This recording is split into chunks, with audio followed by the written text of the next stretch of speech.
Dans votre émission Le Chant du Coq. Il est 15 heures pile en heure locale et nous sommes bel et bien, frères et sœurs, en direct sur TV et Radio de Vie. Nous sommes dimanche 22 mars 2020 et nous sommes en direct sur TV et Radio de Vie. Donc vous pouvez, si vous le souhaitez, nous appeler en direct pour éventuellement nous poser des questions et aussi nous partager un peu votre quotidien, ce que vous vivez depuis que le confinement a été mis en place, voilà, notamment des frères et sœurs qui sont en Europe et aussi dans d'autres pays où le confinement est en cours, est appliqué. Voilà, que le Seigneur soit béni. Père très saint, merci pour l'opportunité, Papa, que tu nous as donnée en ce jour de pouvoir, Seigneur, écouter ta parole, partager l'évangile. Merci à mes frères et sœurs, Seigneur, qui sont connectés, à ces hommes et ces femmes, Seigneur, qui te cherchent. Merci également à des personnes qui ne te connaissent pas et qui se retrouvent sur notre chaîne. Père très saint,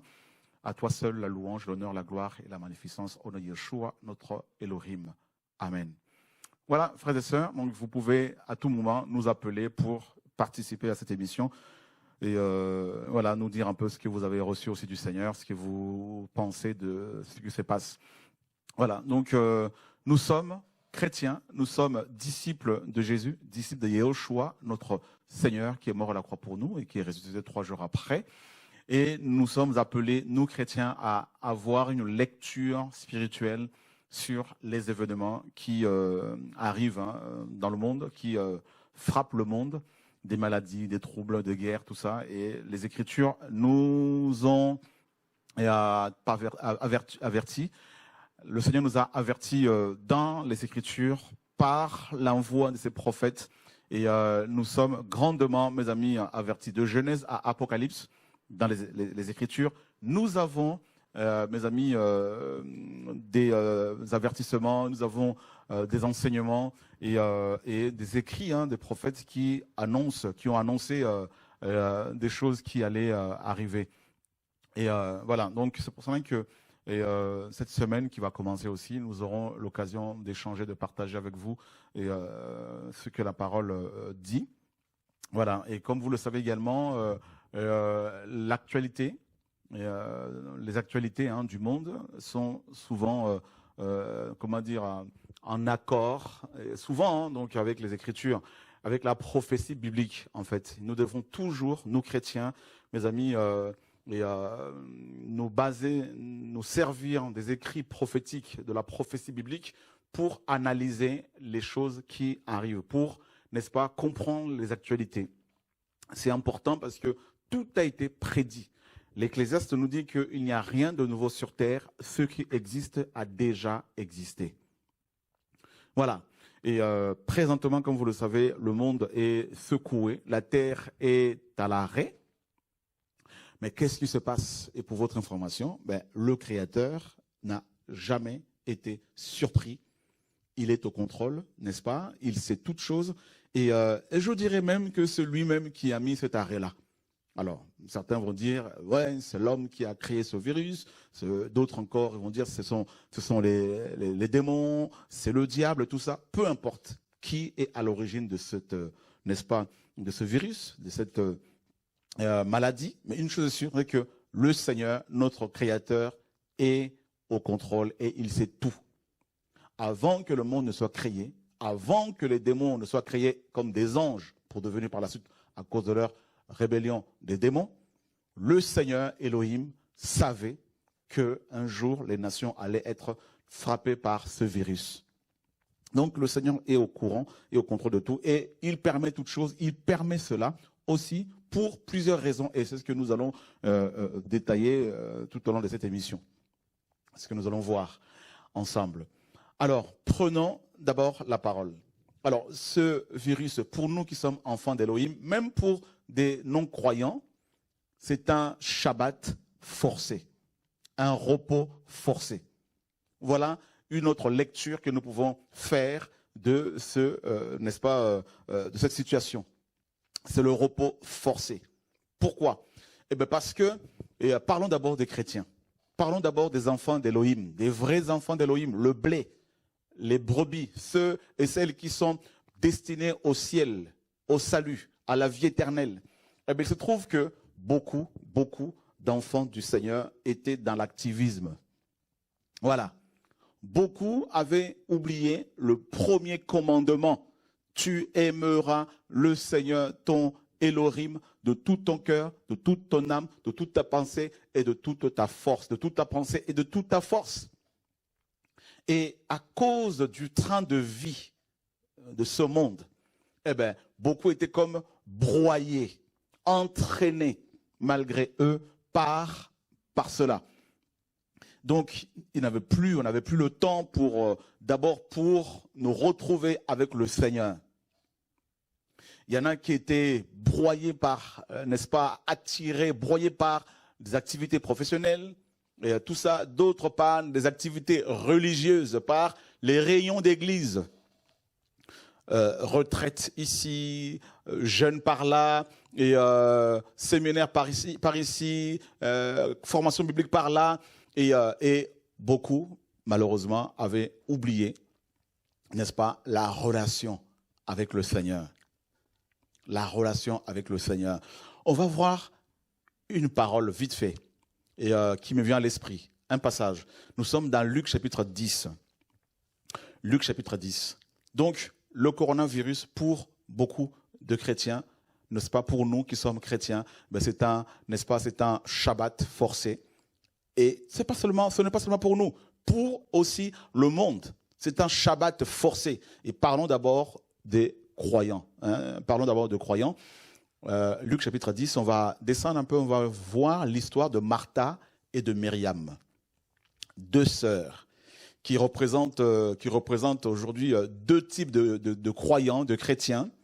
Et ceux qui sont dans l'affairisme, ceux et celles qui sont dans l'affairisme, tout ça, qui sont tout le temps dans les activités, même les activités d'église. Hein, et l'autre sœur, donc c'est-à-dire Myriam, elle représente par contre des chrétiens qui sont, mes amis, en relation avec le Seigneur, qui bien sûr travaillent, mais tout en, n'est-ce pas, en gardant en développant leur relation avec le Seigneur.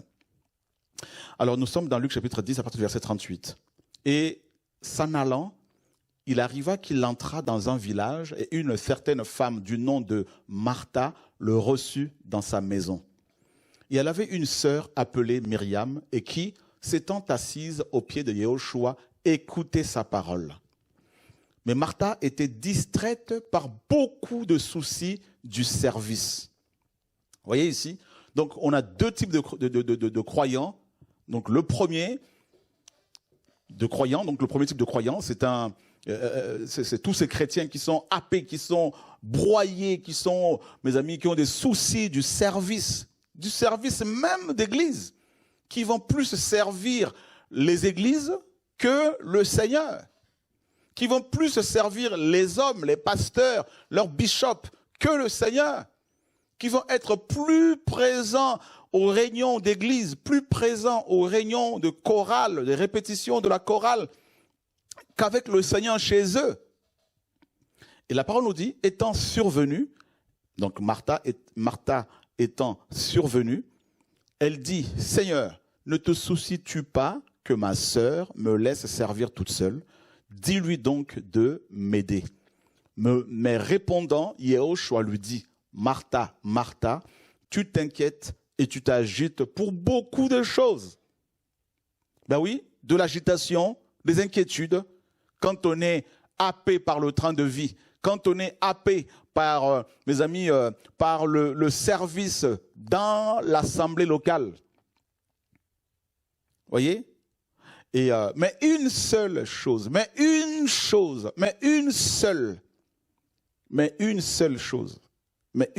est nécessaire. Et Myriam a choisi la bonne part qui ne lui sera pas ôtée. Tu t'agites et tu t'inquiètes pour beaucoup de choses, mais une seule est nécessaire. Une seule est nécessaire. Le Seigneur n'a pas dit beaucoup de choses. Une seule est nécessaire. Et c'est quoi? Eh bien, la bonne part, c'est s'asseoir au pied du maître, être à l'écoute. Alors, s'asseoir au pied du maître de Yahushua est très symbolique parce qu'à l'époque, en fait, les disciples s'asseyaient au pied de leur maître pour être enseignés. En fait, Myriam était assise comme une élève et elle recevait l'enseignement du maître. Donc, on peut recevoir des appels, s'il y a des appels déjà. Donc, elle recevait l'enseignement du maître. Et il se trouve que beaucoup de pasteurs, beaucoup de prédicateurs, beaucoup de prophètes, beaucoup d'apôtres, beaucoup de chrétiens beaucoup n'étaient plus assis aux pieds du Seigneur. D'autres ont reçu l'onction et ils sont partis. D'autres ont reçu l'intelligence et ils sont partis, comme le fils prodigue. Loin, dans un pays lointain, dissipant leurs biens, leur onction, leur service, leur argent, n'est-ce pas, dans la prostitution, dans la compromission, dans les mélanges, toutes sortes de mélanges. Et ils n'étaient plus au pied du Seigneur pour être à l'écoute de l'Esprit du Seigneur, pour recevoir sa parole et non la parole des autres. Donc, c'est des gens, des chrétiens, qui n'étaient plus dans le repos, qui sont sortis du Shabbat. Alors que Yahushua a dit quoi? Le Shabbat a été fait à cause de l'homme. Le Shabbat a été fait pour que l'homme se repose et non l'inverse. Donc, le Créateur sait que nous avons besoin du repos. Allô, bonjour. On a quelqu'un en ligne? Oui, allô? Allô, bonjour frère. Oui, bonjour. Oui. Oui, bonjour, Fassora, vous allez bien? Très bien, très bien. Et vous, on peut se tutoyer, on est frères. Oui, je vous téléphone de l'île de la Réunion. Comment vas-tu, frère? Oui, j'appelle parce que, bon, ici aussi, on est touché par le coronavirus à l'île de la Réunion, même de chez vous. D'accord. Là. Bon, en vrai dire, on se connaît. Ok, je crois qu'il y a un souci il y a un problème de connexion, ouais, ça s'entrecoupe. Donc, en tout cas, c'est notre frère qui nous appelle depuis l'île de la Réunion, et là-bas aussi, ils sont touchés. Donc, vous voyez, mes amis, le coronavirus, pour nous, chrétiens, la lecture que nous pouvons faire, une des lectures que nous pouvons faire de cette situation, c'est que le Seigneur impose, n'est-ce pas, le Shabbat aux humains, et notamment à nous qui sommes ses enfants. Pourquoi? Parce que nous avons ici l'histoire de Myriam et de Martha. Martha reçoit le Seigneur chez elle, mais elle a laissé le Seigneur pour se préoccuper du service. Et ça, c'est le premier type de chrétien qui pense que le Seigneur est honoré parce qu'ils le servent, en chantant, en allant tous les dimanches à l'assemblée, tout ça. Alors que ce que le Seigneur veut d'abord, c'est qu'on l'adore, qu'on soit à ses pieds, qu'on soit à l'écoute. Ça, c'est le meilleur service. Comme, n'est-ce pas, Myriam. Myriam représente ces chrétiens qui sont dans le Shabbat, dans le repos, même s'ils travaillent, mais ils sont dans le repos du Seigneur parce qu'ils réalisent que le plus important, c'est la relation avec le Seigneur. Combien de chrétiens aujourd'hui, mes amis, se retrouvent seuls avec le Seigneur depuis que le confinement nous a été, mes amis, imposé par le gouvernement? Des milliers de chrétiens, des millions de chrétiens se retrouvent chez eux pour méditer la parole comme ils ne l'ont pas fait depuis des années. Combien de prédicateurs, de pasteurs, de prophètes, d'apôtres se retrouvent, mes amis, aujourd'hui confinés et obligés de méditer la parole plus qu'avant? Donc c'est un Shabbat forcé qui, forcément, nous fait du bien. Allô? Allô? Bonjour. Bonjour Chora, ça va? Très bien, et toi? Ça va, ça va. Je vous appelle pour partager quelques versets. Avec joie. Dans 1 Roi 19, verset 11. D'accord. Au nom du Seigneur Yahushua, Yahweh lui dit, sors et tiens-toi sur la montagne devant Yahweh. Et voici Yahweh passa. Et devant Yahweh, il y eut un grand vent impétueux qui déchirait les montagnes et brisait les rochers. Mais Yahweh n'était pas dans ce vent. Après le vent, ce fut un tremblement de terre, mais Yahweh n'était pas dans ce tremblement de terre. Après le tremblement de terre, un feu, mais Yahweh n'était pas dans le feu. Et après le feu, une voix calme et petite. Et il arriva que dès qu'Élia l'entendit, Il s'enveloppa le visage de son manteau. Il sortit et se tint à l'entrée de la caverne. Et voici, une voix lui fit entendre ces paroles. « Que fais-tu ici, Élia ?» Ce que je vois ces derniers temps par rapport au coronavirus, c'est un peu ce que j'ai pu vivre l'année dernière, il y a quasiment un an, avec le Seigneur. Le Seigneur m'appelait au repos et j'écoutais pas. Et j'ai fait un AVC. Waouh. Et le Seigneur m'a gardé, mais c'était vraiment un stop en fait. Il n'y a eu aucune séquelle ni rien, mais c'était vraiment pour me mettre un stop et me dire que là, il était temps que je comprenne. Et il m'a dit, en gros, pendant une année, tu vas rester tranquille. Et je pense que le coronavirus, en fait, c'est pour obliger les chrétiens à arrêter. Déjà, les bâtiments sont fermés. Donc là, maintenant, on va voir ceux qui sont chez eux et qui va persévérer ou pas et qui va s'accrocher au Seigneur ou pas. C'est ça. Le Seigneur, cette année, il a dit, l'épée est sortie et je vais juger. Donc, il va y avoir des séparations. Il va y avoir la sanctification. Il va y avoir cette obligation, en fait, d'être en tête à tête avec le Seigneur pour pouvoir persévérer avec lui. Effectivement. Donc, vraiment, que le Seigneur donne à chacun d'entre nous cet amour, qu'il puisse vraiment ressusciter cet amour, ce feu, ce zèle, et que chacun se souvienne de ce feu du premier amour, et que vraiment on puisse être encouragé, et que ce soit un esprit qu'on puisse communier les uns avec les autres, la véritable Église du Seigneur. Donc vraiment, soyez encouragés et soyez fortifiés, et que le Seigneur nous garde. Amen. Merci en tout cas, bonne continuation. N'oublions pas qu'en un clin d'œil, on partira, alors soyons prêts. Alléluia, merci, bon courage. Voilà, très bien dit, hein, en tout cas que le Seigneur soit béni, mes amis, c'est un passage quand même un passage très parlant, merci Seigneur. Voilà, donc voilà, le coronavirus pour nous chrétiens est un Shabbat forcé, parce que le Shabbat, bien sûr, est biblique, mais pas selon Moïse, bien sûr. Le Seigneur ne demande pas aujourd'hui d'observer chaque semaine le Shabbat comme c'était sous Moïse, mais il nous demande d'avoir le repos, le temps de repos, et voilà, du temps aussi pour lui, hein, où il doit nous communiquer sa pensée. Et durant ce temps de repos, durant l'intimité, durant le temps de prière, à la maison, chez nous, avec nos familles, eh bien, le Seigneur nous restaure, le Seigneur nous fortifie, nous donne des directives, tout ça, et puis voilà. Donc, la non-observation du Shabbat, selon le Seigneur, engendre du désordre. Du désordre, voilà, et c'est ce qui se passe dans le monde. Et regardez un peu ce que la parole nous dit d'abord. Allons voir rapidement dans les Écritures ce qui s'est passé à l'époque d'Israël.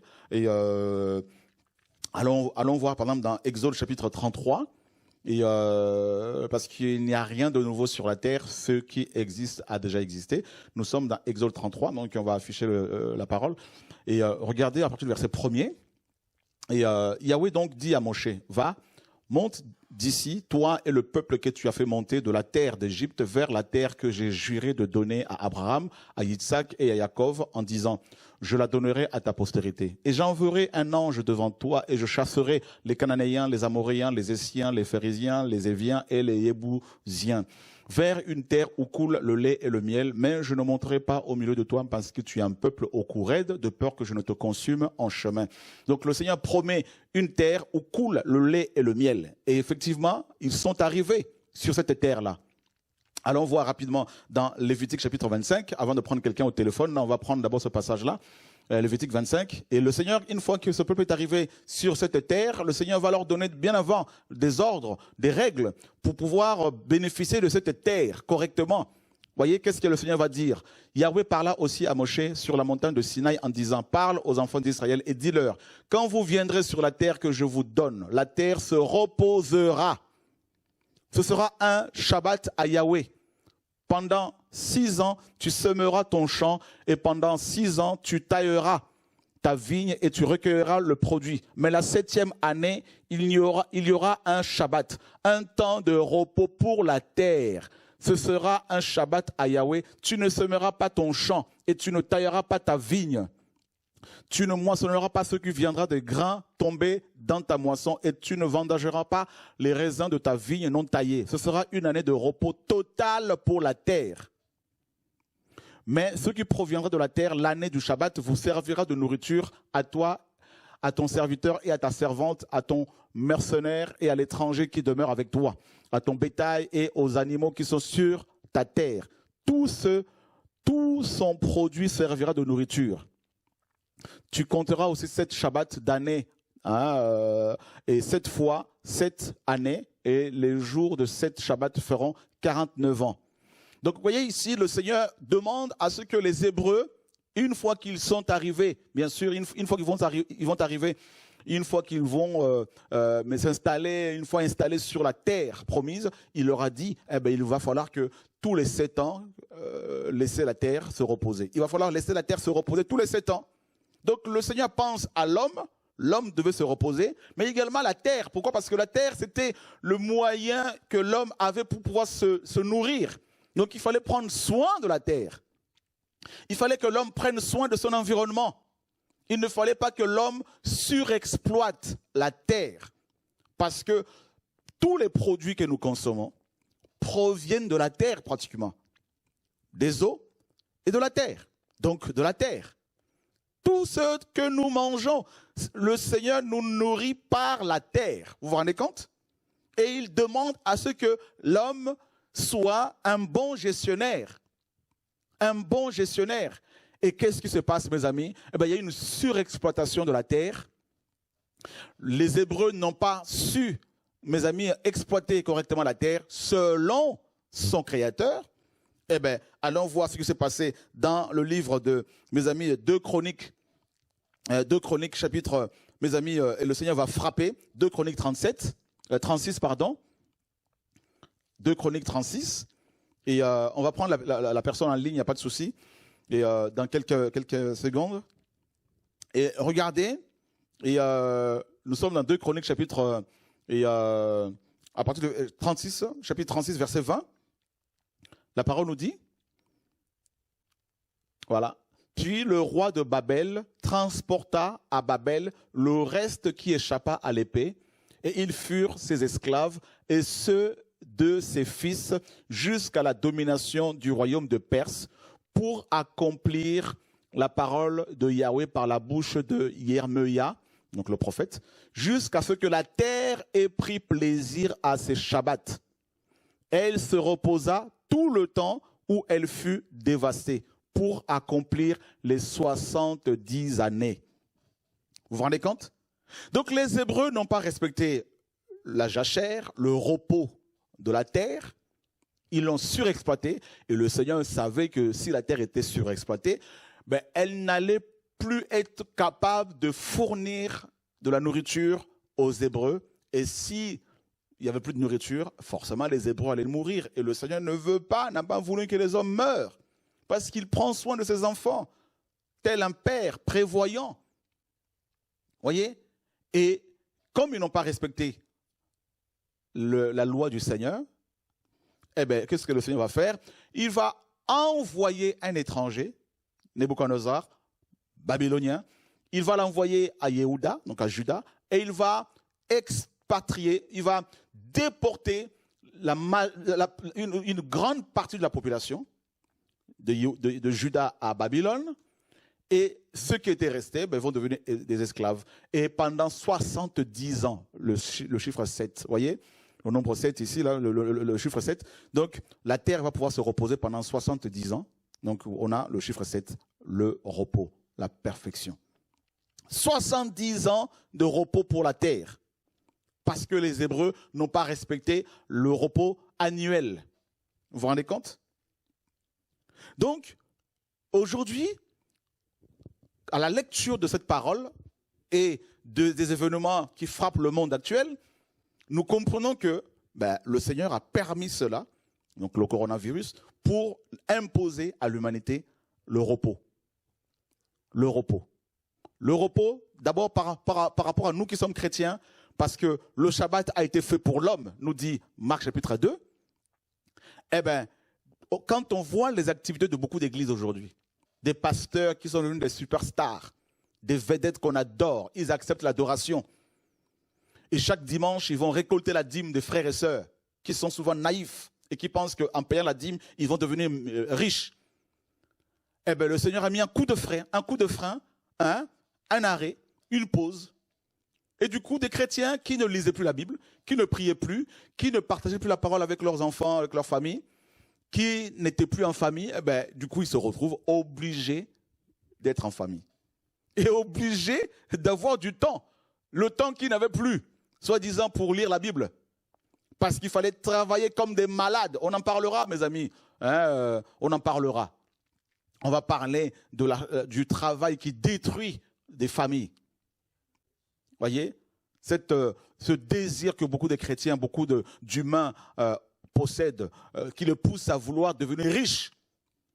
Donc du coup, hein, en fait, le Seigneur a mis un coup de frein à la folie, comme il a arrêté la folie de Balaam, qui était sur son ânesse pour aller s'enrichir. Il a mis un coup de frein.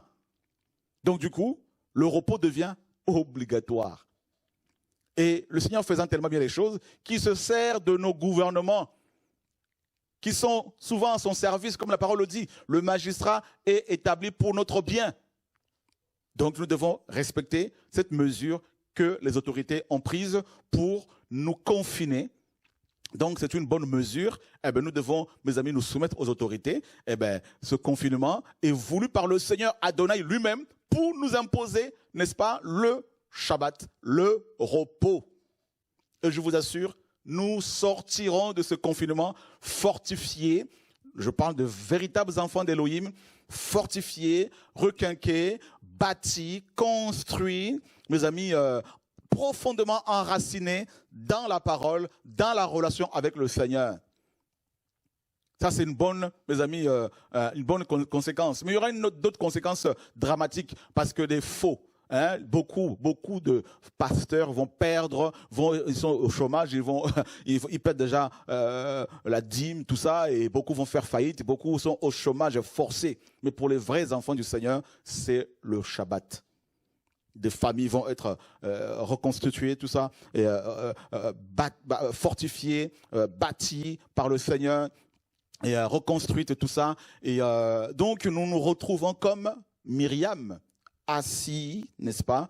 On va s'asseoir au pied du Seigneur et on va écouter sa parole, on va adorer le Seigneur, mes amis. Et beaucoup de chrétiens vont se rendre compte que ils peuvent lire la Bible sans les pasteurs, qu'ils peuvent adorer le Seigneur sans le pasteur, qu'ils peuvent chanter sans leur groupe de louanges, sans les choristes. Ils sont même exaucés par le Seigneur plus que quand ils étaient dans les bâtiments d'église. Ah bah oui, frère. Il y a déjà des pasteurs qui commencent à envoyer des messages aux chrétiens en disant, ramenez, n'oubliez pas vos dîmes. Il y en a qui envoient déjà des relevés des comptes, des ribes. Il y en a qui pleurent, qui demandent à ce que de l'eau soit, de seaux d'eau soient déposés devant les bâtiments d'église pour que des chrétiens se lavent les mains et déposent les enveloppes de dîmes et rentrent chez eux. C'est la confusion. Oui, mes amis, il y aura de la faillite. Tant sur le plan économique dans le monde que dans les églises.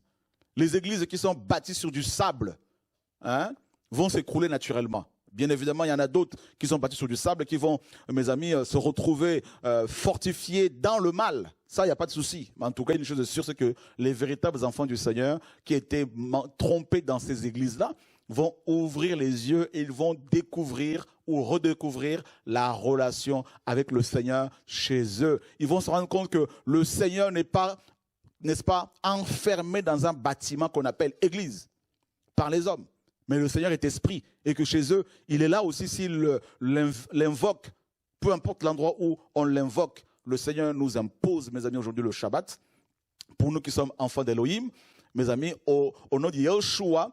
Et donc, on n'a rien à craindre. Au contraire, c'est une bonne situation, mes amis, une bonne chose parce que nous développons du coup notre relation avec le Seigneur. Et voilà, premièrement.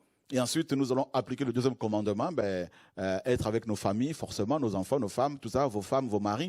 Et ça fait du bien aux véritables enfants d'Élohim. Et si au bout d'une semaine, des chrétiens commencent à craquer parce qu'ils se retrouvent comme des animaux en cage, il y a un problème. Si vous commencez à craquer parce que ça fait une semaine que vous n'êtes pas sortis, vous avez un souci. Ça prouve que, mes amis, ça prouve que vous êtes devenus idolâtres de vos activités. Ah bah oui, je vous dis, il y aura beaucoup de repentance. Beaucoup vont retrouver la relation avec le Père. Comment Paul a fait pendant 2 ans d'enfermement? Comment nos frères et sœurs dans les pays musulmans qui sont persécutés, comment ils font, ceux qui sont enfermés?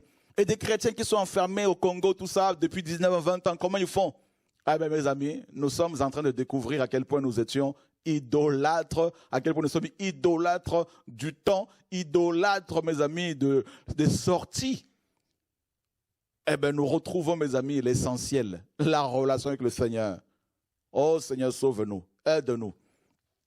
Donc là, c'est le Shabbat pour les chrétiens, donc on a compris, hein, donc l'activisme, tout ça, réunion sur réunion, tout ça c'est un coup d'arrêt. Eh bien du coup, le dimanche n'est plus le jour du Seigneur pour beaucoup de chrétiens. C'est le jour où ils se retrouvent en famille pour manger ensemble, partager, jouer ensemble. Eh bien ça fait du bien à tout le monde. Voyez, cette course effrénée à l'argent, cette course effrénée, mes amis, métro, boulot, dodo, tout ça, là, ben, tout ça, c'est un coup d'arrêt.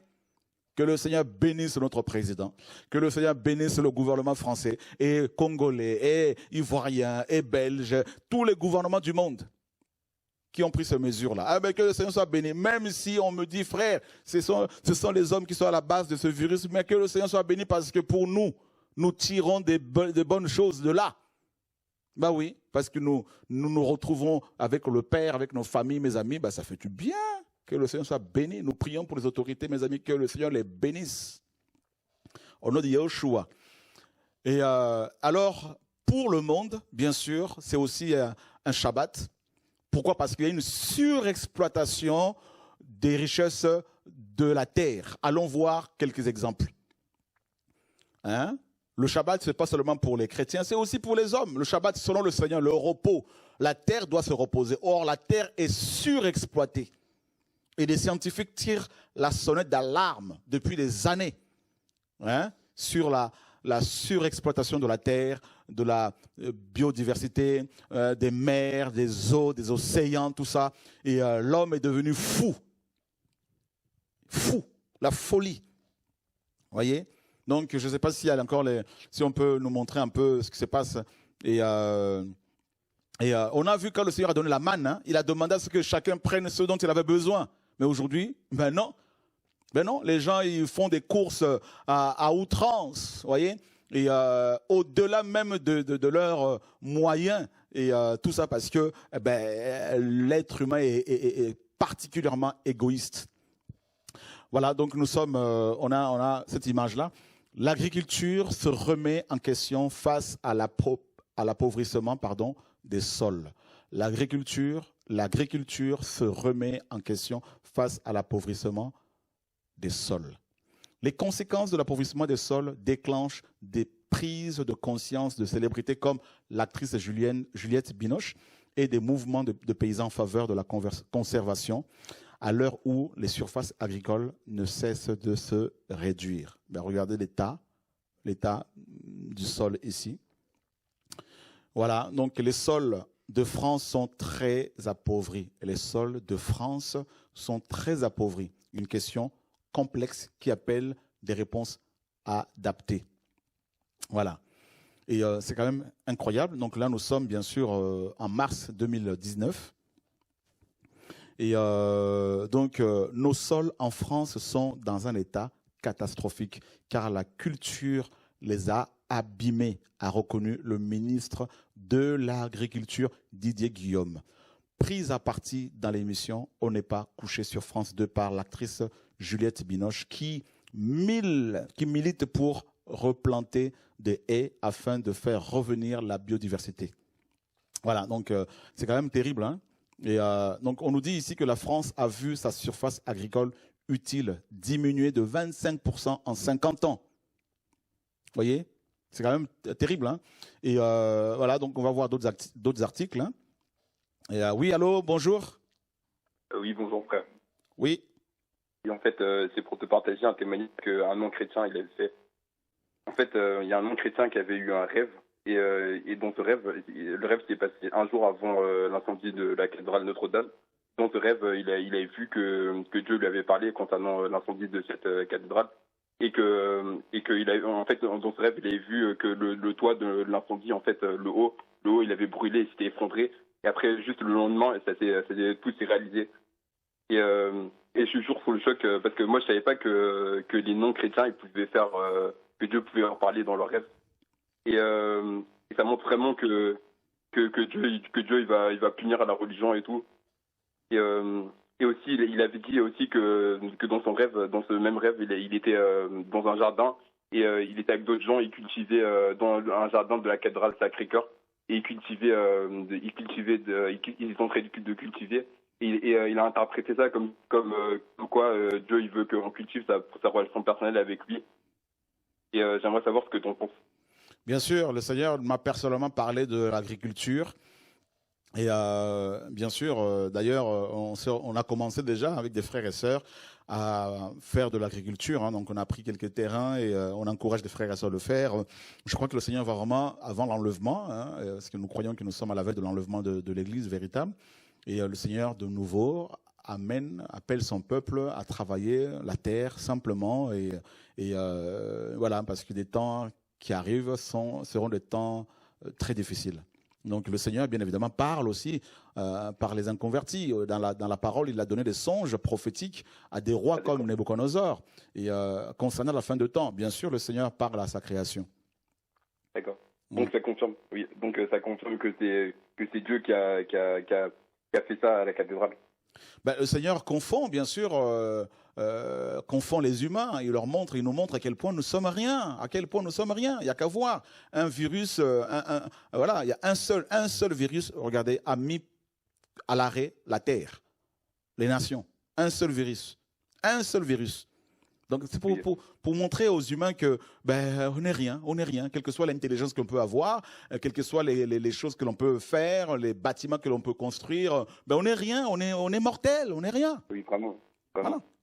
Donc j'ai une deuxième question si possible. Oui. Oui, j'aimerais savoir parce qu'il y en a qui ont découvert que sur les codes barres qu'il y a sur les produits qu'on achète et tout, il y a la marque de la bête, ça représente 666. Certainement, ouais, certainement. Et j'aimerais savoir si c'est ça, parce que la Bible a dit qu'on ne peut rien acheter ni vendre sans ça. J'aimerais savoir si c'est l'accomplissement, si c'est accompli à travers ça, à travers le code. C'est aussi un aspect de l'accomplissement de cette prophétie, oui. Ah d'accord, merci. Je t'en prie, frère. Voilà, mes amis. Donc, on revient encore sur les articles, tout ça concernant l'état actuel des sols. Et voilà, donc, voyez, là, on nous dit ici que, donc là, on a des infographies pour comprendre en fait l'hécatombe d'animaux sauvages depuis 40 ans. Voilà, c'est quand même assez hallucinant. Et voilà, donc il se passe quand même des choses graves sur Terre. Donc voilà, donc on s'arrête là 2 secondes. Donc on nous dit ici les populations d'eau douce déclinent rapidement. Les populations d'eau douce déclinent rapidement. Le nombre d'animaux ne baisse pas à la même vitesse selon qu'ils sont terrestres, marins ou d'eau douce. La population des espèces d'eau douce enregistre une diminution de 76% entre 1970 et 2010. C'est quand même grave. Vous voyez ? L'indice planète vivante montre que les espèces terrestres ont diminué de 39% entre 1970 et 2010. Les espèces marines ont vu leurs effectifs fondre de 39% entre 1970 et 2010. Voilà, donc à l'échelle globale, la baisse constatée est de 62%. Donc c'est quand même énorme. Et regardez, on nous dit que les activités humaines sont les principales menaces. Les animaux sauvages disparaissent principalement à cause de l'exploitation des ressources naturelles par la chasse et la pêche. Voilà, que cela soit intentionnel ou à des fins alimentaires et sportives ou accidentelles comme les prises accessoires. Voilà, donc c'est quand même terrible. Ensuite vient bien sûr la perte de leur habitat. Et là, nous avons les régions tropicales qui sont particulièrement frappées hein, de plein fouet. Donc, on a cette carte. Et voilà. Donc, l'être humain est en train de détruire son environnement. À cause de quoi? À cause de la cupidité, à cause de, n'est-ce pas, de l'égoïsme, tout ça.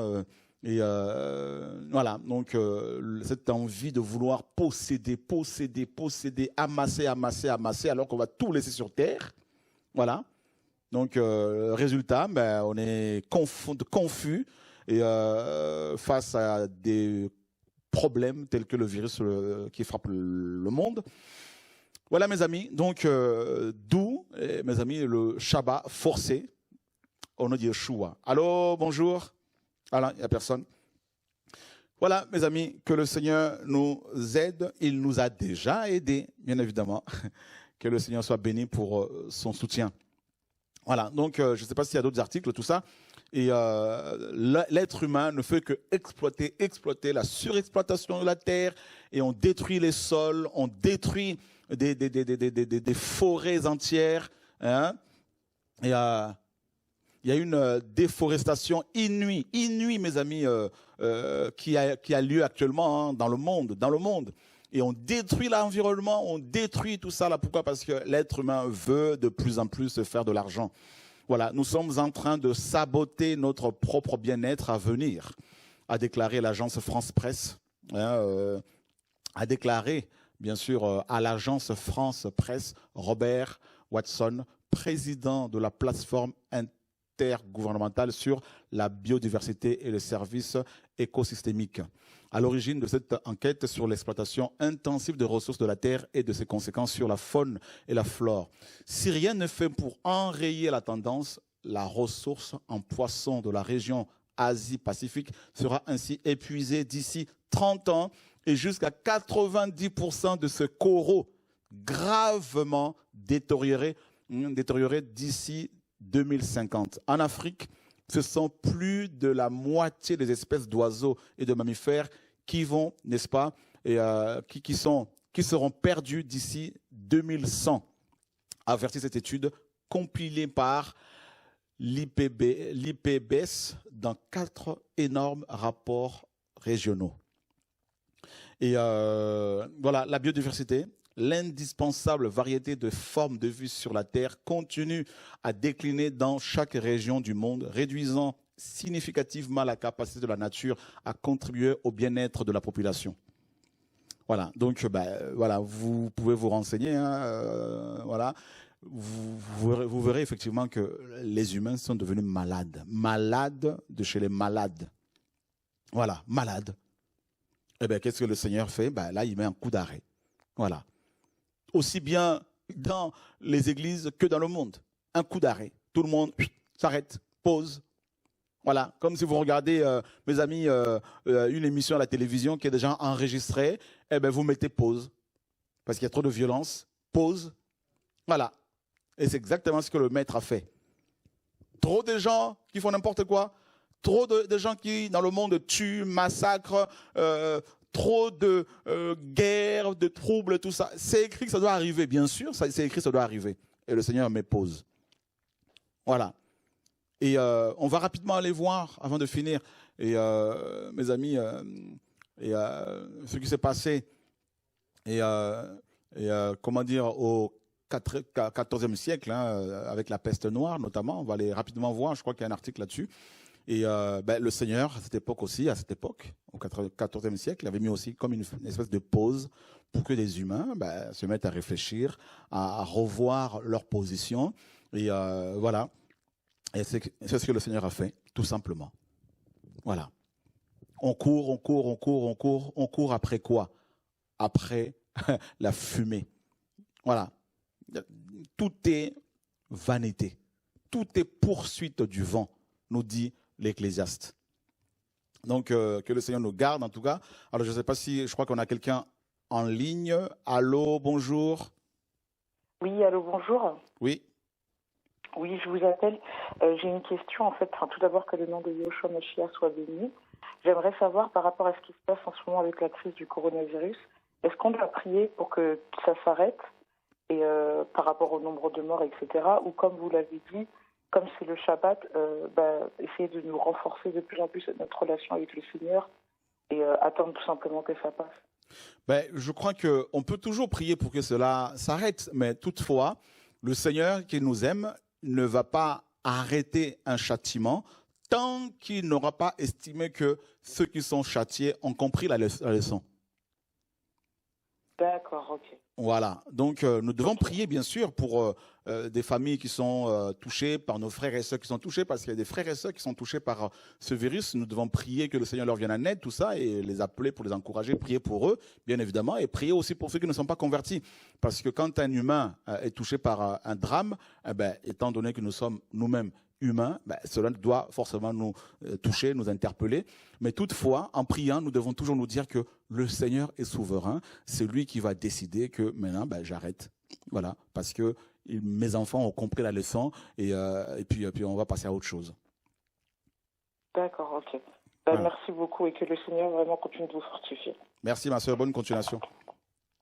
Voilà, donc la grippe espagnole qui a frappé bien sûr l'Europe de 1918 à 1920, donc 2 ans.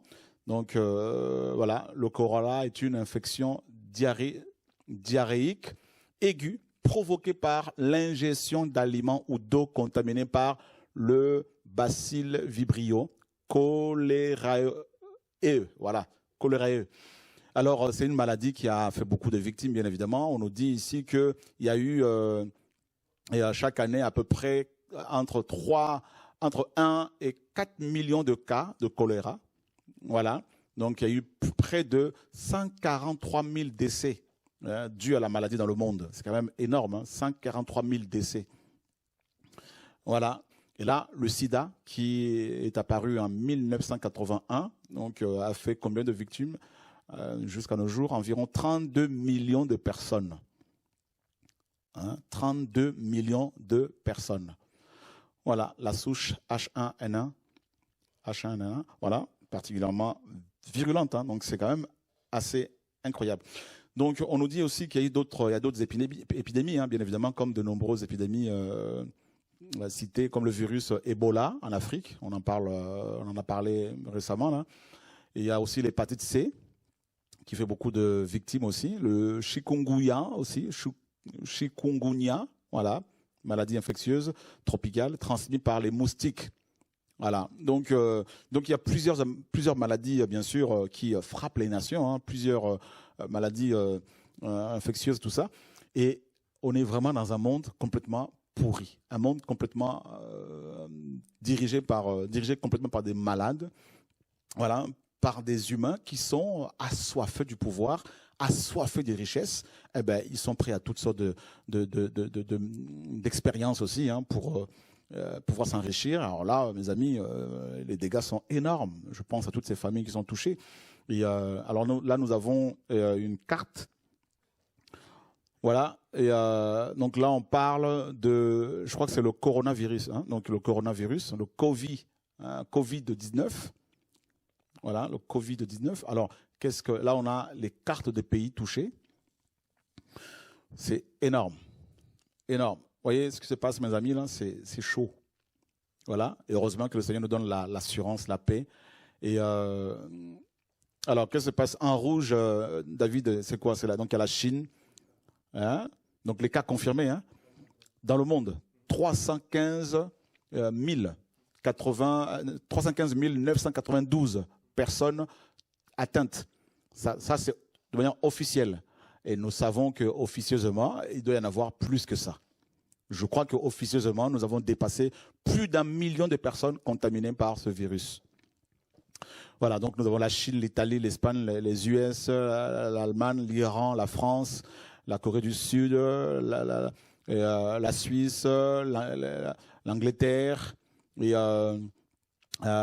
les Pays-Bas, la Belgique, l'Australie, la Norvège, la Suède, tout ça, le Portugal, le Danemark, le Canada, l'Australie, la Malaisie, tout ça. Et ça fait beaucoup de pays et ça continue. Il y a la RDC, le Gabon. En fait, c'est presque tous les pays qui sont touchés. Voilà. Et les îles, n'en parlons pas non plus. Donc, la liste est longue, vous voyez. Je m'étais arrêté. Donc, c'est presque tous les pays. Presque tous les pays. Alors, moi, je ne me fie pas à ces statistiques, à ces nombres, parce que je sais que officieusement, il y a plus de personnes de touchées. Hein, et parce que toutes les personnes atteintes par ce virus n'ont pas fait le test. Voilà. Donc, ce n'est que le début de la crise. Voilà. Donc, notre repos va durer encore quelques semaines. Et préparons-nous, mes amis, à passer par des temps difficiles. Parce qu'après ce virus, bien sûr, il va falloir faire les comptes. Hein. Et ça va être terrible. Les crises, il y aura plusieurs crises, bien évidemment. Crise économique, crise familiale, crise aussi, ecclésiastique. Parce que figurez-vous qu'il y a beaucoup d'églises qui vont fermer, donc pas les véritables églises. Les véritables églises ne fermeront jamais parce qu'il n'y en a qu'une d'église véritable, celle que le Seigneur bâtit. Mais les églisettes, les entreprises privées, beaucoup vont fermer et beaucoup d'autres vont se mettre ensemble pour devenir encore plus forts, hein, en parlant de ces bishops, ces serviteurs de Satan, pour être encore plus forts afin de dépouiller encore plus de chrétiens, plus de victimes. Voilà, mes amis. Alors, il y en a d'autres qui appellent. Je pense qu'on a quelqu'un en ligne. Ah non. Voilà, que le Seigneur soit béni. Mes amis, soyez fortifiés, encouragés au nom de Yahushua, notre Maître. Soyez fortifiés, bénis. Et nous vous donnons rendez-vous demain. Au nom de Yahushua. Amen. Au revoir.